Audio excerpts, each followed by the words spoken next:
Hey folks, so this video is a little bit different. I'm doing a review for the tower. I've never done this before, but I just want to try and get like new people into my content and also new people into the tower because it's an amazing community at the end of the day. So without further ado, you know the drill, right? So tower defense games, you place your towers, you figure out where to put them, and then you press play, and then you just got to survive and rinse and repeat. The tower is a little bit different to that. So even though it's an idle defense game, it's not really idle defense, right? So if you close the game, you don't earn anything. It's not that sort of idle. It's only idle whilst it's running. So I'll play this, which is just some background footage that I've recorded tier 1, like it's when I first started one of my towers. I had upgraded a few things before recording this video, but not much. So as you can see, your tower is just this thing in the center and enemies come at you, but during the waves, rather than like having to place towers, like you are just this one tower, but in wave you can increase your stats to try and survive for longer. So it's not just a sit and watch sort of thing, it's actually an active thing. But as you can see up to this left side, this is like my advanced tower. Back then it's even better than that now, but it's a case of it gets to a point where it just AFK because you've maxed everything in run.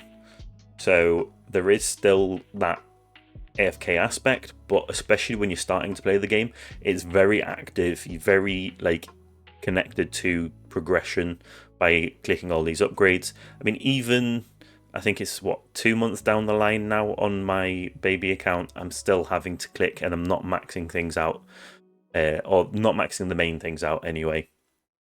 So I'm going to basically go through the 3 different variants of where I'm at with this, and just to let you know, I do reply to any comments. So if you've got any questions or anything, just drop a comment, and please like and subscribe if you haven't already. Helps grow the channel. I am literally 4 subscribers off 1,700, so it'd be great to see that hit.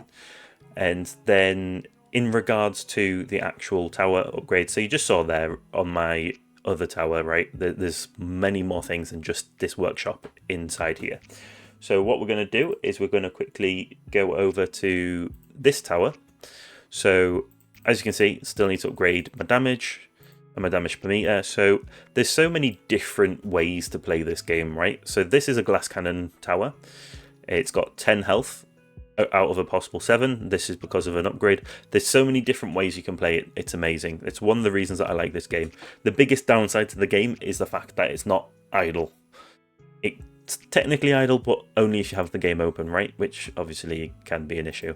So you've got things like Death Defy. So if you do die, you don't actually die. It keeps you alive. I was gonna say re-heals you, but just that hit doesn't do damage basically. And you've got like thorn damage, so if you get hit, you could deal damage back to the thing that hit you. And then you've got defense, health regen, health. So there's so many different things here, right? And then you've got cash bonus and coin bonus. Cash is a case of you basically spend it in wave, and then coins are you spend them outside of the wave in the workshop outside to basically upgrade these stats before you start your run. You've got cards which give you many different upgrades, and you can basically spend premium currency, which you do get for free, to upgrade these to make them better. And then you can also get some gacha in here, modules. So they are gacha because you buy a module, you hope you get the one that you want. There's many different options. The unique ones always start at purple. I've not got that many unique ones on this, and then you upgrade them all the way up to ancestral. So this is epic. So you get epic, legendary, mythic, and ancestral, but it doesn't break down that neatly because you've got basically epic, epic plus, legendary, legendary plus, mythic, mythic plus, ancestral, and then ancestral has up to 5 stars. So there's a lot of upgrade options there. I forgot to mention, sorry, the unique ones all have unique effects that mean that you can take your builds in even more directions. You have ultimate weapons that do different things, some that are damage, some that are econ. There's even a health one, which I don't have on this like baby tower. And then you have labs as well, which you need to unlock all of them with, again, gems. And then they also like have time amounts that you have on them. There's so many different ones you can research into.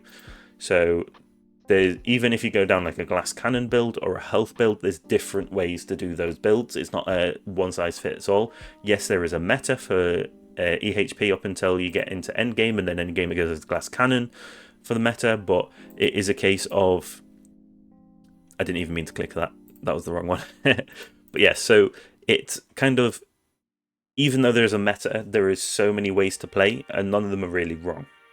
And I think that's one reason why this has got such a great fan base.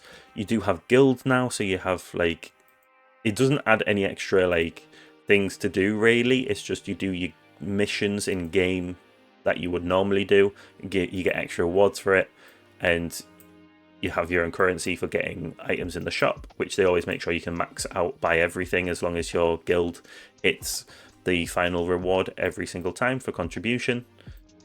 So you can play with people. You also have a chat function there for that, and as far as I'm aware, I've not seen any toxic guild chats, but then I've only got one guild where people chat. So there, as I was saying, like there's the missions, and then there is other event missions which you can do, which let you unlock even more upgrades. So you have this is a EHP bot, this is a kind of CC bot, this is a econ bot, and this is a damage bot.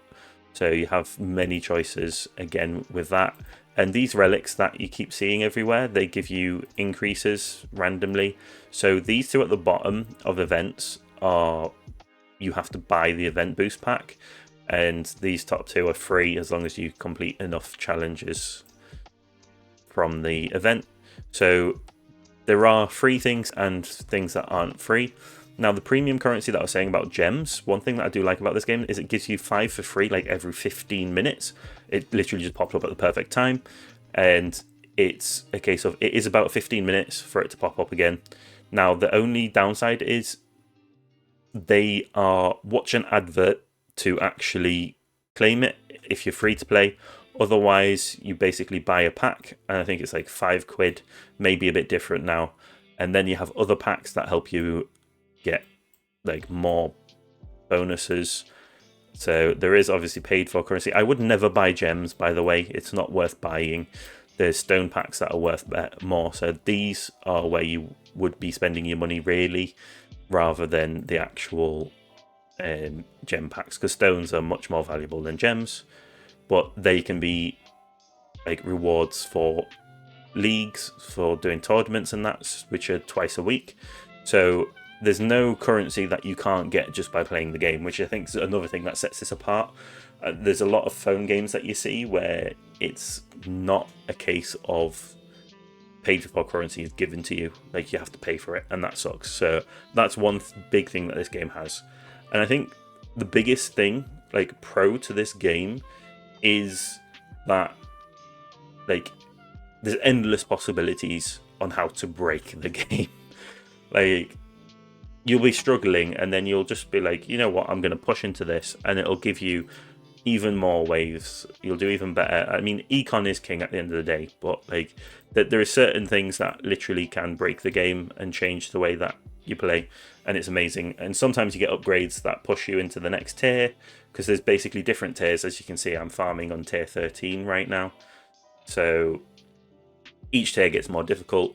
Past tier 13, they start having battle conditions, which is basically, there's just so much to this game. For a simple game where your tower's just sat in the middle and you're destroying enemies as they come in, it is insane amount of customization and changes that can happen to it. So the massive flaw with this game, though, and I know it's bad to end on a flaw, but honestly this is the flaw of the game, is that you cannot have the game minimized or like in the background and it earn coins or any currency. Like literally the game's not on, it's not doing anything.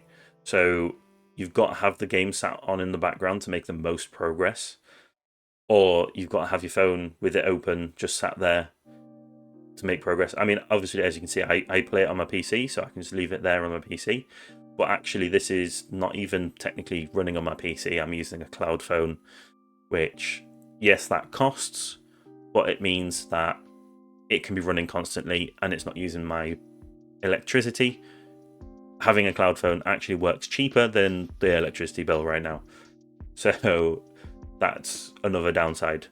But that's everything that I kind of wanted to go over. As I said, there's so much to this game. If you haven't tried it out already, download it and try it out. Honestly, it's an amazing game. You will not regret it. So thank you for watching. I hope you found this useful. Again, please go easy on me. This is the first time I've done a review for a game, but I just wanted to have that sort of thing on my channel since I am putting so much content out for the tower.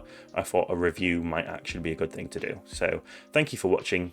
If you still haven't liked, please like. If you haven't subscribed, please subscribe. Helps me grow the channel. Again, I'm 4 subscribers off hitting 1,700, so that would be really helpful.